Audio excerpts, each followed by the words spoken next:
নমস্কার, নিউজ নাওয়ের পর্দায় আপনাদের সকলকে স্বাগত। আমি সুমি রয়েছে আপনাদের সাথে, চলে যাব বিস্তারিত খবরে। স্মার্ট সিটি আগরতলার নাগরিকদের সমস্যার সমাধান কিংবা চাহিদা পূরণে বিভিন্ন নির্মাণ কাজ সরেজমিনে পরিদর্শন করলেন মুখ্যমন্ত্রী ডক্টর মানিক সাহা। বিশেষ করে পানীয় জল ব্যবস্থাপনা, জল নিষ্কাশন ব্যবস্থা খতিয়ে দেখেন মুখ্যমন্ত্রী ডক্টর মানিক সাহা। দায়িত্ব পালনে স্মার্ট সিটির বিভিন্ন নির্মাণ কাজ সরেজমিনে পরিদর্শন করলেন মুখ্যমন্ত্রী ডক্টর মানিক সাহা। রবিবার আগরতলা পুর নিগমের 16, 20 ও 32 নম্বর ওয়ার্ড এলাকার বিভিন্ন কাজকর্ম পরিদর্শন করেন মুখ্যমন্ত্রী। নাগরিকদের সমস্যার সমাধান কিংবা চাহিদা পূরণে বিশেষ করে পানীয় জল ব্যবস্থাপনা, জল নিষ্কাশন ব্যবস্থা ইত্যাদি সরেজমিনে পরিদর্শন করলেন মুখ্যমন্ত্রী ডক্টর মানিক সাহা।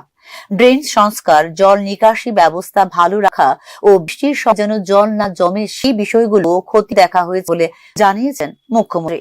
মানে 8 নম্বর দলিত হয়েছে, তো কিছু কিছু জায়গায় যারা এখানে থাকেন বাসিন্দা বলতে গিয়ে কিছু ড্রেনের সমস্যা আছে, জলের সমস্যা তো সমাধান হয়ে গেছে, পানীয় জল ক্লোজ আসলে, কিন্তু দেখা গেছে অনেক এনক্রোচমেন্ট আছে।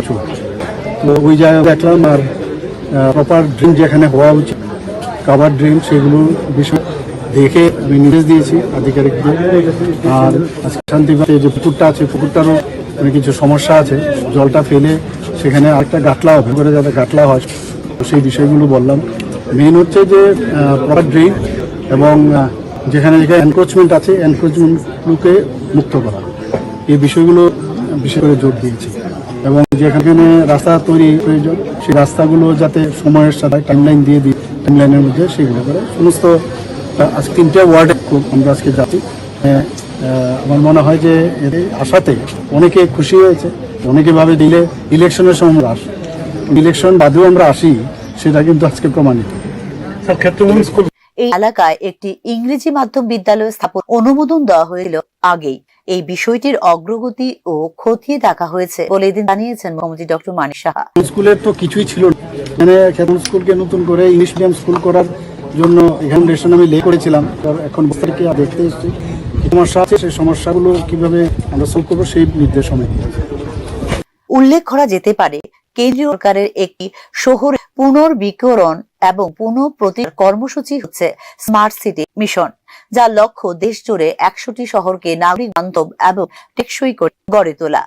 সিটি মিশনের দ্বিতীয় রাউন্ডে নির্বাচিত হয়েছিল আগরতলা। 2016 সালের 18 নভেম্বর থেকে কার্যকর হয়ে আগরতলা স্মার্ট সিটি মিশনের অধীনে মোট 65টি প্রকল্প গ্রহণ করেছে আগরতলা স্মার্ট সিটি মিশনের অধীনে কেন্দ্রীয় শেয়ার হিসাবে মোট 490.00 কোটি টাকা বরাদ্দ গিয়েছে ও রাজ্য শেয়ার হিসেবে মোট 51.02 কোটি টাকা পাওয়া গিয়েছে। এছাড়া CITIS প্রকল্পের অধীনে হাওড়া নদী সম্মুখ উন্নয়ন প্রকল্প গ্রহণ করেছে আগরতলা স্মার্ট সিটি। এই প্রকল্পে মোট ব্যয় ধরা হয়েছে 99.00 কোটি টাকা। আগরতলা স্মার্ট সিটি মিশনের অধীনে একাধিক প্রকল্প রূপায়িত হচ্ছে। এর মধ্যে প্রথমে রয়েছে আগরতলায় বন্যা ব্যবস্থাপনা এবং বন্যা পর্যবেক্ষণ ব্যবস্থা বাস্তবায়ন করা। দ্বিতীয় পয়েন্টে রয়েছে integrated command and control centre বাস্তবায়ন করা। এর মূল লক্ষ্য হচ্ছে তথ্য সমন্বয় ও সহযোগিতামূলক পর্যবেক্ষণে সক্ষম করা। এই ইন্টিগ্রেটেড ডেটা ভিজুয়ালাইজেশন, ট্রাফিক ব্যবস্থাপনা ও রিয়েল টাইম সহযোগিতা শহর জুড়ে বিভিন্ন ধরনের ক্যামেরার মাধ্যমে বন্যা পর্যবেক্ষণ ও ক্যামেরায় নজরদারির মাধ্যমে নাগরিকদের নিরাপত্তা নিশ্চিত করে ইন্টেলিজেন্ট অপারেশন সক্ষমতা বাড়ানো। এছাড়া কাটাখাল ও হাওড়া নদীতে বৃষ্টির সময়ে জল নিষ্ক্রমণ সহ সমস্ত বন্যা প্রবণ এলাকাগুলির বিদ্যমান সিটি সার্ভেলেন্স ক্যামেরার মাধ্যমে বন্যা পরিস্থিতি পর্যবেক্ষণ করা এবং জল নিষ্কাশনী পাম্পের ব্যবস্থা নিশ্চিত করা হচ্ছে। এই প্রকল্পের অধীনে ইতিমধ্যে বিভিন্ন প্রকল্প সম্পন্ন হয়েছে। এর মধ্যে রয়েছে ছাত্র সংঘ পুকুর, এন বাড়ি পুকুর পার্ক, MBB কলেজের কাছে 3টি পুকুরের উন্নয়ন, রিমসাগর জংশনের সৌন্দর্যায়ন, রানীরপুর আলবার্ট যুদ্ধ স্মৃতিবোধের উন্নয়ন। এই প্রকল্প কিছু প্রধান চলমান প্রকল্পের মধ্যে রয়েছে বিমানবন্দর সড়ক 2 লেন থেকে 4 লেনে উন্নতিকরণ, প্রশস্তকরণ, হাওড়া নদীর সম্মুখ উন্নয়ন প্রকল্প, ফায়ার ব্রিগেড চৌমুহনীকে সমন্বিত চেকপোস্ট পর্যন্ত 4 লেন সড়ক নির্মাণ, জয়ন্ত প্যালেস গার্ডেন ও আশেপাশ এলাকা এবং MBB কলেজের লেকের সৌন্দর্যায়ন। Bureau report, news now. 129 বছর বয়সে প্রয়াত হলেন পদ্মশ্রী যোগগুরু স্বামী শিবানন্দ সরস্বতী। যোগব্যায়াম এবং ধ্যানের মাধ্যমে দীর্ঘ জীবন লাভের অনুপ্রেরণা হয়ে তিনি আমাদের মাঝে অমর হয়ে থাকবেন বলে দেশের প্রবীণতম যোগীর মৃত্যুতে জানিয়েছেন মুখ্যমন্ত্রী ডক্টর মানিক সাহা। প্রয়াত হলেন দেশের প্রবীণতম যোগী বারাণসীর স্বামী শিবানন্দ সরস্বতী। শনিবার রাত 8:30 নাগাদ বেনারস হিন্দু বিশ্ববিদ্যালয়ের স্যার সুন্দরলাল হাসপাতালে শেষ নিঃশ্বাস ত্যাগ করেন তিনি। মৃত্যুকালে তার বয়স হয়েছিল 129 বছর। 1896 সালের 8ই আগস্ট অবিভক্ত বাংলাদেশের সিলেটে জন্মগ্রহণ করেছিলেন এই যোগ সাধক। স্বামী বিবেকানন্দের ঐতিহাসিক শিকাগো ভাষণের 3 বছর আগে শুরু হইল তার জীবনযাত্রা। এমনকি শৈশবে নেতাজি সুভাষচন্দ্র বসুর সঙ্গেও সময় কাটিলেন তিনি। স্বামী শিবানন্দ বাবার জীবন ছিল সরল এবং পরিমিত। আধ্যাত্মিক সাধনায় নিজেকে নিমজ্জিত করেছিলেন তিনি। নিয়মিত যোগ ব্যায়াম, সংযত আহার এবং নির্লোভ জীবনযাপন ছিল তাঁর দীর্ঘায়ুর মূল মন্ত্র। মৃত্যুর আগে পর্যন্ত তিনি লাঠি ছাড়াই হাঁটাচলা করতেন সাবলীল ভাবে। 2019 সালে কলকাতার 2টি হাসপাতালে স্বাস্থ্য পরীক্ষায় তাকে ঘোষণা করা হয়েছিল সম্পূর্ণ সুস্থ বলে। যোগী শিবানন্দ বাবার এই অনন্য জীবনযাপন ও সমাজ সেবার স্বীকৃতি স্বরূপ 2022 সালে তাকে পদ্মশ্রী সম্মানে ভূষিত করে সরকার।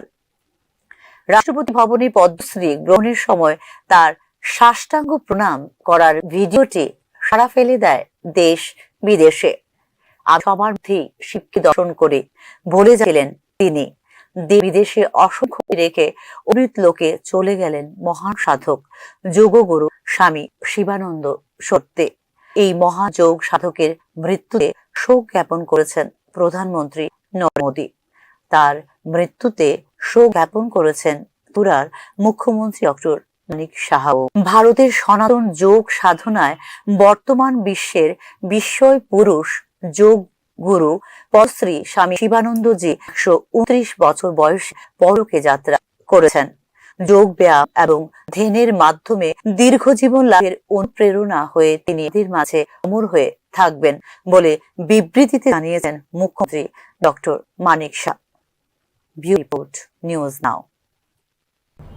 সড়ক পরিবহনের শ্রমিকদের নানা রকম সমস্যা সহ বিভিন্ন দাবি নিয়ে আগামী 20 মে দেশব্যাপী ধর্মঘটের ডাক দিয়েছে 10টি ট্রেড ইউনিয়ন।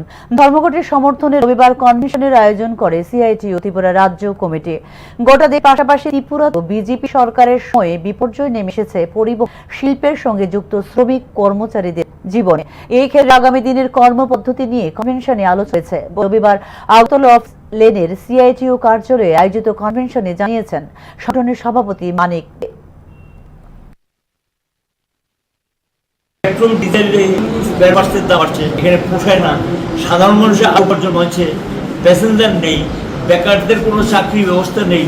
বাধ্য হয়ে তারা তখন একটা ই রিক্সা অটো রিক্সা কিনে নেয়। কোনো বাঁচবে কি করবে? ই রিক্সা অটো রিক্সা বিষয় হয়ে গেছে, প্যাসেঞ্জার পাওয়া যায় না।